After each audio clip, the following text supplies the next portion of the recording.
It used to be potable water.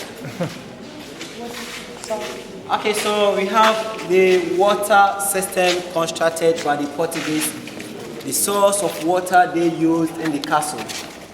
And please, rain water was used to fill this one, so holes were channeled through the pillars. Whenever it rains, it passes through them and it gets to it. This one covers the four corners of the courtyard.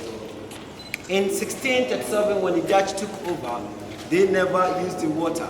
They thought that the Portuguese might have poisoned it, but research proved that the water in there wasn't poisoned. So here, the Dutch also went to the main courtyard under the museum for their source of drinking water.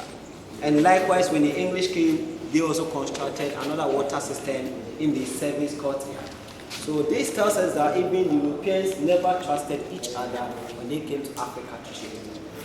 When you go through all the three different courtyards in the castle, please, you see balconies. And that was for governors to address soldiers and also to know the number of captives in the castle. But here, because of malaria and yellow fever in early 16th century, 1500s, the West African coast was termed as white man's grave due to the rate at which Europeans that were trading when the Africans here were dying. So please, here it was perceived that only men risked their life coming to Africa to trade, and most of them couldn't stay without women. So what happened was that soldiers were raping female slaves in the dungeons, and the governors as well. But because of their positions, they couldn't come down to the dungeons. So some of the governors were at the balcony there. They just ordered the doors to be opened by soldiers. Female slaves were forced out here. The governor would be there, look through them here, select one. Woman selected was forced to pass through the private access there, through a trap door, taken into governor's bedroom. But before that, the one selected might have been in the dungeons for about 2 to 3 months without a washdown.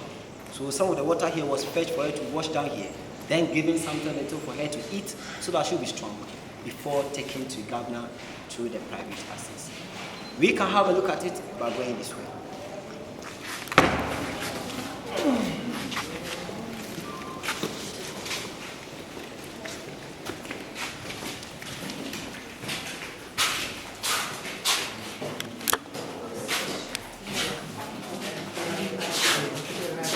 I'm going to go back up.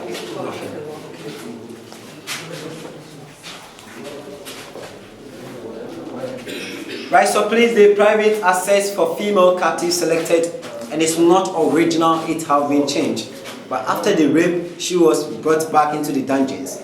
When the ships came and they discovered that a female slave is pregnant, she was not taken away. But here, stone houses were built outside the castle for them. 4 months after delivery, the children were then brought back into the castle to be educated. So talking about Portuguese and the Dutch education started from the castle. And some of the children were trained to become slaves masters. Strong women were taken as slaves, but weak ones were forced to work in the dungeons as slave servants. What happened was that children were brought into the dungeons as captives, because during the capturing, a whole family can be captured. That's father, mother, and children. But here, children below 15, they were added to an adult to be sold as a commodity. Children above 15 were also sold as a commodity, depending on their strength. Some of the female slaves in the dungeons were fighting for freedom, whilst those called by governors, some were also refusing the rape. But these women were punished with a chained cannonballs. Staircase still is not in good shape. We cannot use this one to get to the top. You have to use the other way around. But please, let's move to a cannonball out there to see how women were punished in the castle. Please, we move to a cannonball.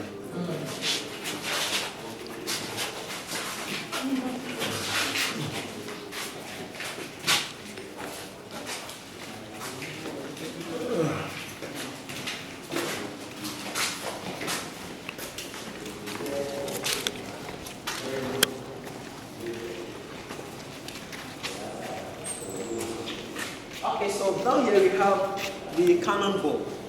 At first, there were 8 of them. Remaining 7 have been taken to Cape Coast Castle.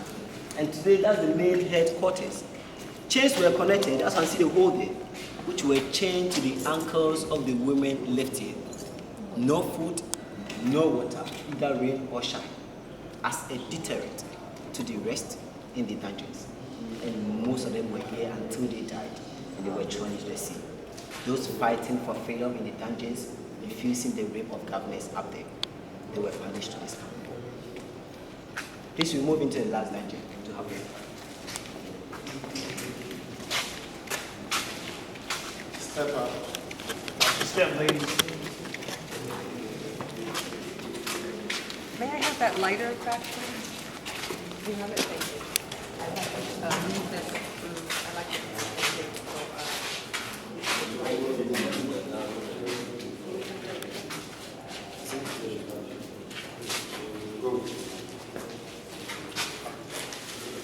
Guys, so please, the third dungeon for the female captives.